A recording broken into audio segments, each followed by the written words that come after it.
want to thank you very much. Are both of the mics picking up my voice? Can everyone hear me fairly well? Okay, I have a strong voice, but after a while, it may begin to pallor again. Let me say that after hearing Brother Hemmitt talk many times, I say, hey, why say anything? He's going to cover it one way down the line eventually anyhow. Last night in the radio studio there, he was just jumping around and he was just all hyper and so forth, and he'd blast out some things. After I finished, I've done a lot of flying recently. I was kind of tired. This brother caught me out there in the hall, and then he started talking. Around 3 o'clock or 2:30 this morning, we finally left there. But the beauty of it is what he had to say was not just interesting, it was informative. He shared some tapes with me, some articles, which he did not have to do, and I know many brothers who say they are that won't do such. And when I get back to Chicago, I'm going to have to take 2 days aside. Don't ask me how. That's what it's going to take to just look over the voluminous material that you shared with me, and I thank you for that. When we talk in general about black consciousness, and we talk about the state of the world, I have to say that it's only with people like Uma, with people again like Emiola, with brothers like Robert Calloway, and I thank you very much. I know it was a difficult introduction for you, but you attempted to do it and did it well. Point is, again, your heart's in the right place, and that's the whole thing. Brother Hemmitt and many others that I don't know here. It is these kind of people that have to act as a solidarity complex, that act as a fulcrum, a center, to generate out to you so that your response and your energies can feed back and we can help each other to sustain. It's been a very long road. As the minister says, it's been a mighty long road. And it really has. The problem is we've just gotten now to the crossroads, the fork in the road. All of that hard complex, all of the assassinations, killings, all of the hard times, I won't say they're just beginning because you're tired of it. Many of you have gone through the struggle and are still in it. But now we're getting into a planetary struggle. Now we're getting to a time when all of this is coming to a head, when all the suffering and the questions and no one could understand why was this going on, why do people, black people, suffer, why are white people so bad, why are Japanese people and Asiatic people also don't seem to be friendly with us, what the heck is it all about? Well, it's been a great purpose. The purpose now is unfolding as you see the many events happening around you. Our earth right now, by my understanding, is going through a great change. The earthquakes, the floods, the seismic activity, the tornadoes, the droughts, the plagues. Plagues, of course, such as AIDS. Plagues of such, now they're talking about coming back almost the bubonic plague. You've got encephalitis returning now with mosquito bites. This whole thing seems to be almost up for grabs. It's not up for grabs, it's just a kind of a time of chaos by my feelings and understandings. Many people I've talked with over the last 3 days, it's been quite a whirlwind, shall we say, and the advertisement stated it would be the woman lecture and either something about alien cultures or close encounter of the fourth kind or something along this time. I'm going to talk a little bit about the alien cultures, a little bit about the whole idea and concepts of UFOs and how it started, where it is progressively now. I don't know that I can get in a whole thing on the woman lecture. I want to talk a little bit about the ozone layer that's breaking up, ozone therapies, hydrogen peroxide, stabilized oxygen, this kind of thing. There are some women who mention certain things about the woman lecture to ask could I cover that, but the body seems to be more involved with the UFO phenomena and so like that. I'm going to attempt to address all of them. The emphasis again on alien cultures and UFOs. When we're talking about unidentified flying objects, okay, I should have asked for a blackboard. I'm a blackboard user, but I'll paint the mental pictures. UFOs, or unidentified flying objects, means something that is solid, is unidentifiable. When you see it, you don't recognize it, and seems to be capable of aerodynamic lift, flight, mass. How many of you ever heard the term flying saucers? All right, now that differs from UFOs. Flying saucer is something that's capable of flight and looks like a saucer or a platter that's skimming around. just in passing, how many have ever seen what they consider a flying saucer? I don't mean the movies now. I mean in actuality, really up there. How many have ever seen, again, what they consider a UFO? Okay. The two are used conjointly, but they're not. They're separate. UFO means something that's up there. It's up there, but you don't even understand what you're seeing. It looks quite different from anything conventional. Flying saucer means something that looks like a platter that's spinning around usually, and you see all the movies with it per se. The term flying saucer was first utilized by Kenneth Arnold on June 24th, 1947. And I suggest to you, if you're not going to buy some of the tapes, then take a few notes at least on these dates, because these are the dates that people forget, and these are the things probably you can have reference to long after I leave. At that time, he was flying over the Cascade Range, again near Mount Rainier in Washington. He was a rich millionaire, dealt in potatoes, and flying a little P-47, a Piper Cub, and he stated that out to his right, he saw 9 kind of skimming lights or something that seemed to be glowing and flickering. As he watched, they made L turns, 90-degree turns, zoom, zoom, zoom, zoom, zoom, zoom, okay? Something that aircraft, by the way, too, we're talking about 1947, so there weren't too many aircrafts going zoop, zoop then. In fact, I don't know of too many doing it now. They then seemed to all just go in every kind of direction. They scattered. The formation was broken. He was aware of some that seemed to come under him, a couple that seemed to go overhead. And they made these 90-degree turns, stopped, spun around. He states that he felt like there was kind of a green glow or something entering into his cabin. He's not really sure. Then they all stacked up again where he originally saw them, and swoop.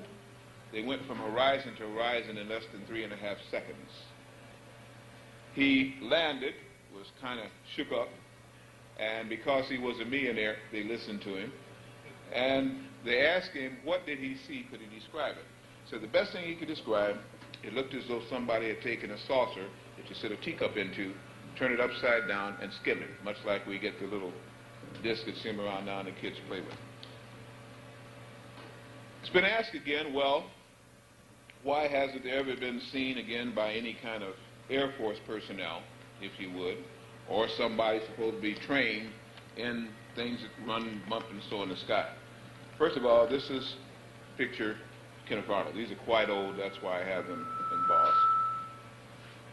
And this is him, I don't know if you can see in the back or not, but it's a picture of him by the plane after he landed. Again, this is June 24th, 1947, first seen over Mount Rainier, 2 p.m. Okay, Kenneth Arnold.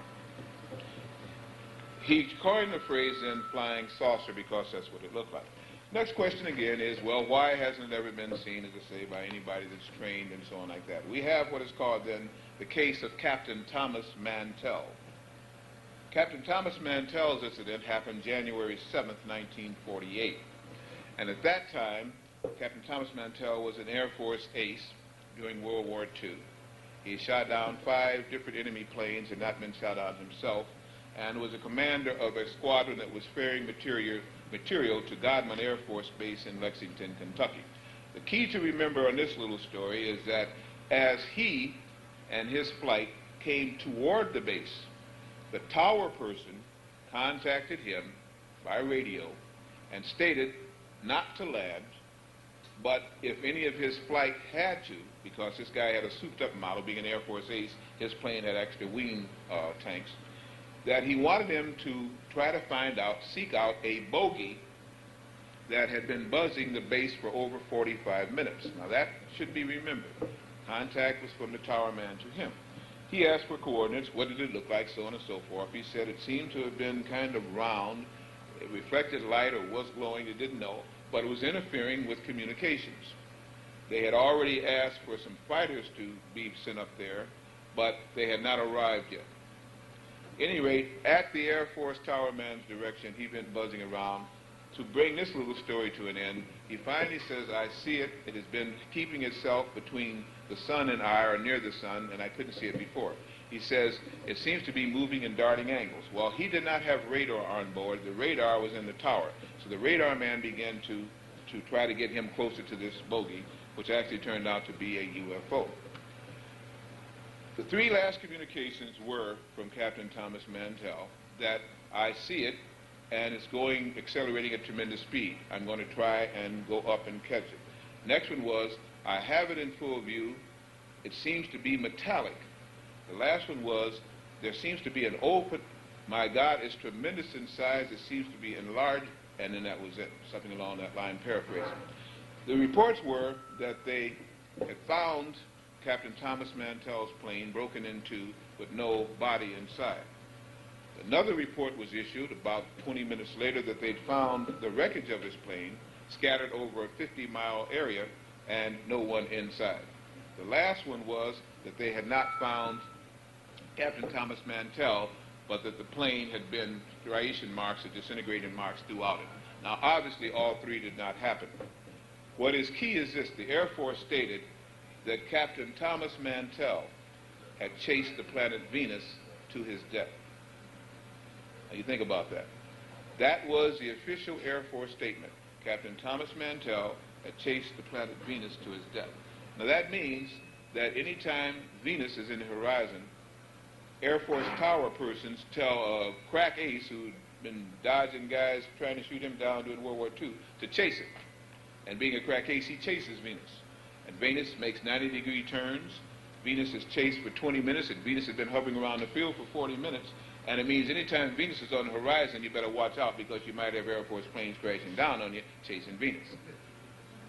Now, it's terrible to feel that a man lost his life over such foolishness, but it also shows what the Air Force in 1947 thought about you, the public, about what your opinions were and what you take or not take.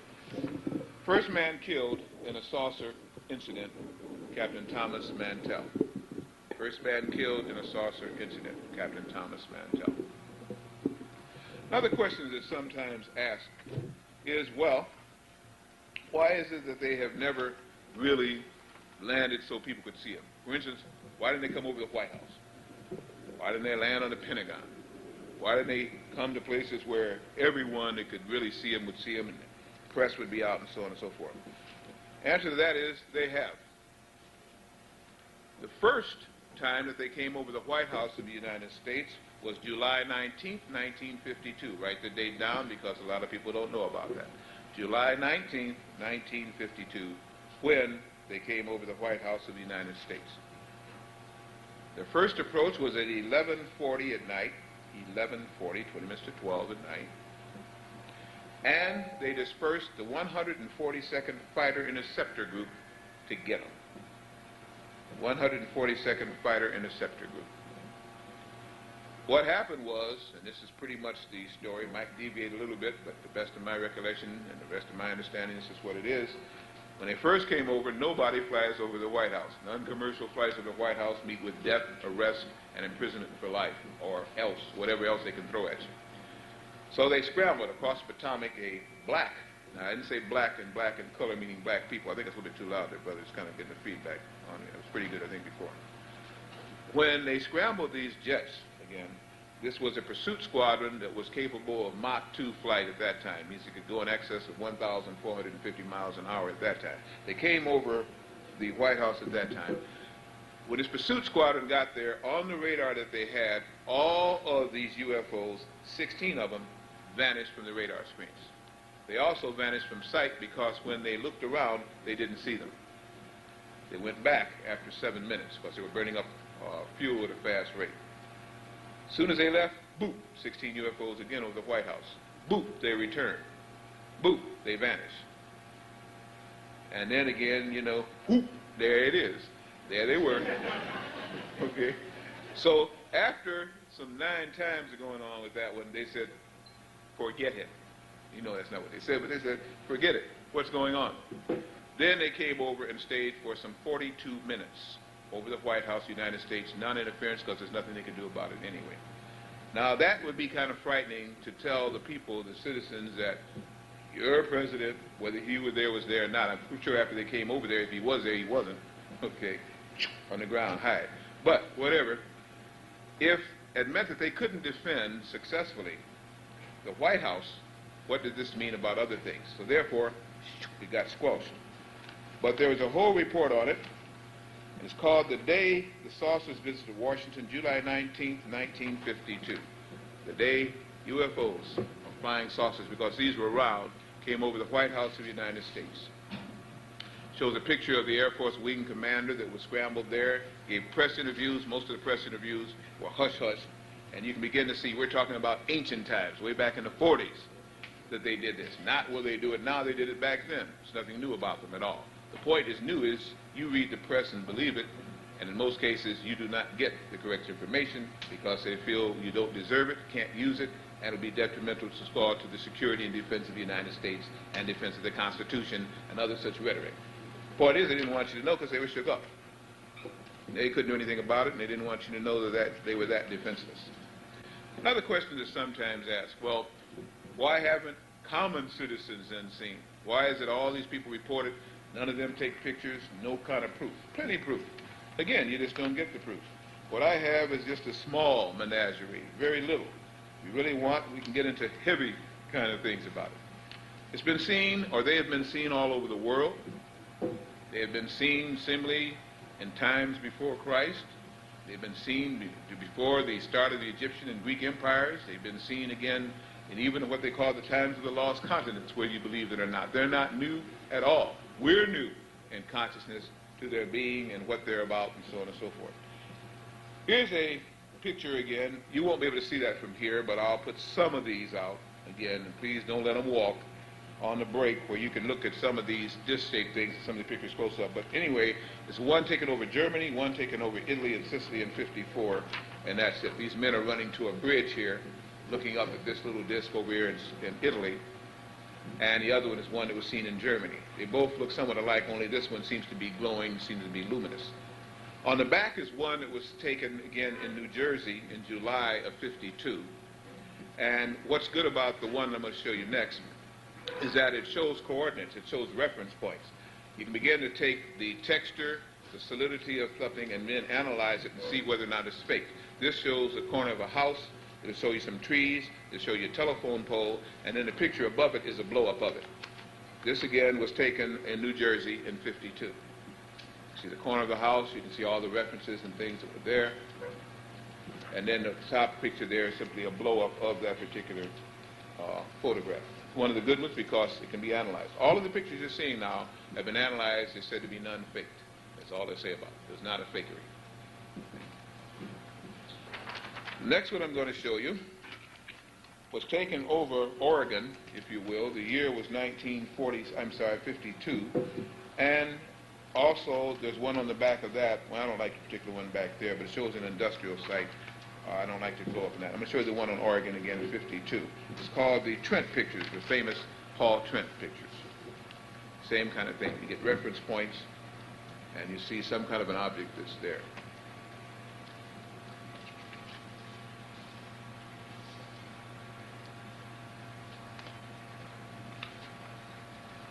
The next one was taken over Brazil. It was taken by a Brazilian Navy captain who happened to be at anchor there on one of the yachts, luxuriating, cooling out, had some women with him, men with him, his friends with him. The last thing in the world they wanted to do was to see what they saw. As they're there, over a little mountain offshore off the coastline, some kind of something that looks like a glass ball or with something through it, like the planet Saturn is supposed to look. Now, you won't be able to see much from your seats, but on analyzation you see that's coming over that little mountain top there and into the bay. This is it right there. Looks like the planet Saturn.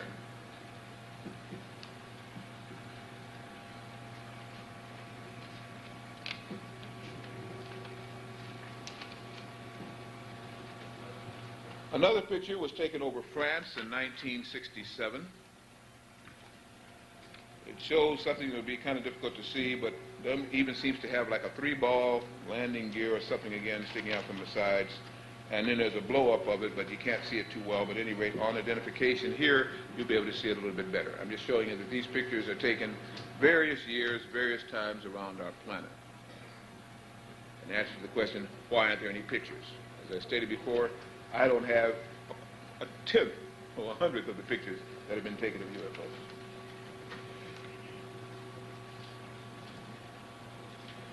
Another question sometimes asked, well, why don't they ever have any in color? Why are they always in black and white? The difficulty in photographing UFOs is that when they're in flight, the radiation or energy field that seems to be emitted from them kind of burns the photographic plates, and it doesn't act to resolution too well. It's very difficult to photograph it. I have some rare color photographs, but what you're going to see, some of these were at twilight, some were at night, some were in the day. All you really see are some colors. It really doesn't substantiate too much of what you're looking at, but these are rare color photographs of some of the UFOs.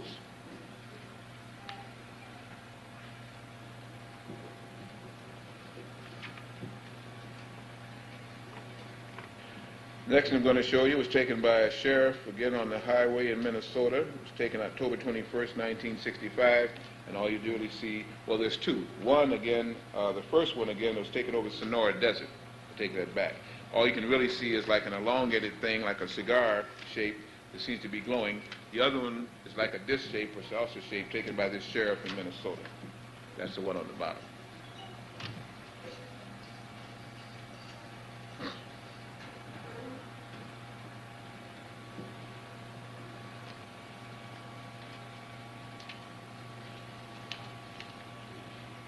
Another one taken over the jungles of Peru, the Madre de Dios, in 1952.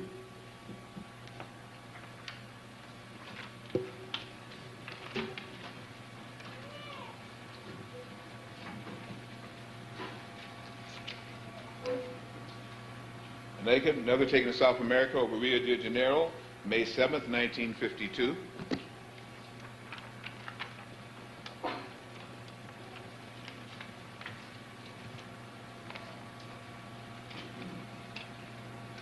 And so on and so forth. I'll stop this. You're getting the general idea that there are lots of pictures. I have some of them.